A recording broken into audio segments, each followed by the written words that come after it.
There are calls for massive episodic change within the board of Qantas. This follows an overwhelming dialectical pressure of change from the many stakeholders of the aviation industry and the main competitor, Virgin. The company is experiencing a total war on both the political systems, resources and cultural perspectives of change. It would appear that the Qantas CEO, Alan Joyce, is unable to steer this large flying metal ship around from the brink of a head-on collision with shareholder and stakeholder theory. Earlier this week, we spoke with Dr. Alan Burton-Jones, who commented if only Mr. Joyce had studied an MBA at Griffith University. We now take a systemic and reflective approach to the aviation industry and analyse the change strategies behind Qantas and its competitor Virgin. But first, let's take a brief moment to reflect upon the breaking stories in aviation this week. Forget the high dollar and soaring fuel prices. This blame game is all about one word: Virgin.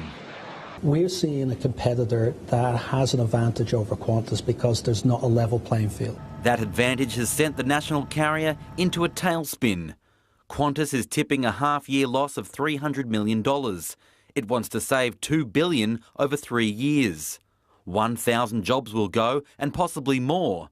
Alan Joyce and his board will take a pay cut. His executives' pay will be frozen, and there'll be no bonuses. My pay this year will be at least 38% below what it was last year. The share price plunged too, down 17% on the announcement. Qantas is frustrated with laws restricting its foreign ownership, something Virgin doesn't have to worry about. The government has to put its hand in its pocket, has to find something in terms of an option. Before the government considers offering any assistance to Qantas, it should be done on the condition that Alan Joyce and the board have to go. Labor is ready to work with the coalition, but won't agree to scrapping the airline's majority Australian status. Here I am, the leader of the opposition, saying to the government of the day, Qantas is an important icon. The jobs that it has are really important. Let's work together to work out an aviation policy. Aviation experts say Qantas could do more to help itself. It really just needs to reinvent itself as a lower cost operation, more able to deal with the market trends. Qantas's budget subsidiary Jetstar is also in trouble. It's considering scrapping all services from Avalon near Geelong, placing that airport's future in doubt. But Victoria's government is offering millions of dollars to stay. We have immediately acted, and acted strongly and decisively, to put on the table a very substantial offer. And we want that offer matched by the owners and operators of Avalon. Raj Wakeling, 7 News. So the Australian aviation sector is clearly a sector under real pressure. And I would make this point, that in Qantas's annual report of 2013, released the day before the election, they acknowledged, and I quote, the introduction of the carbon tax drove up operating expenses by $106 million. Drove up operating expenses by $106 million. The member for Rankin. In the case of Virgin Airlines, in their annual report of 27 September 2013, the statement was the group was also impacted by the carbon tax during the 2013 financial year with a $47.9 million cost.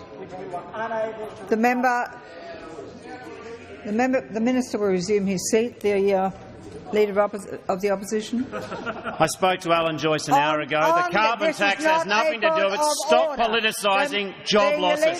Shame on you. And don't forget, this is an airline that, and I know because I was on the other side of the fence, this was an airline that forced a full-service carrier to do something that no full-service carrier wants to do, and that is start a low-cost offshoot, because it starts cannibalising you at best. And yet it forced Qantas to do that because Qantas could not compete. So, and I'm talking about the birth of Jetstar, of course. So it was very successful. Now, you could argue, yes, but, you know, they were lucky because Ansett didn't succeed, so it left a vacuum for Virgin to quickly grow into. Yes, that's true. And had answered not collapsed, where would Virgin be today? I don't know. We can all speculate. But the fact is that sometimes, you know, fortune does favour the brave, and it did occur. And since then, it grew significantly. But it grew to the point that, because of what you said before, you know, the small population base we have here, there's only so much growth you can have for a low-cost carrier before you run out of a market. You're not in Europe where you've got 600-700 million people and you can, like EasyJet, you can just keep adding, you know, aeroplanes. It had to change. Its cost base had gone up. It was no longer able to compete with Tiger that had come in, Jetstar that had come in, and so it had to change. And the only logical thing to do was to say, look, there's a guy up here that's got a monopoly on the high end of the market. Well, why aren't you going after him? Because that's where all the market, that's where all the profits are. So it made sense. But back to your point on the staff, and you know, I am in awe, and there's 3 of them here today somewhere. I can't see them, but they're in here somewhere. Yep. I am in awe of what they've done in the last 3 years. I don't know that I could have done what they have done if I were them, and manage all the changes that have occurred, and let's face it, some of them didn't go well, and some of the communication may not have gone out as well, but they managed it at the front line. I mean, these guys are superheroes, and they're really the people that have made the difference. It's not me or the management team. I mean, we've set a direction, terrific, you know, we're going over there and here's how we're going to do it. But if these guys aren't engaged and service it and do it properly, it means nothing, what I say.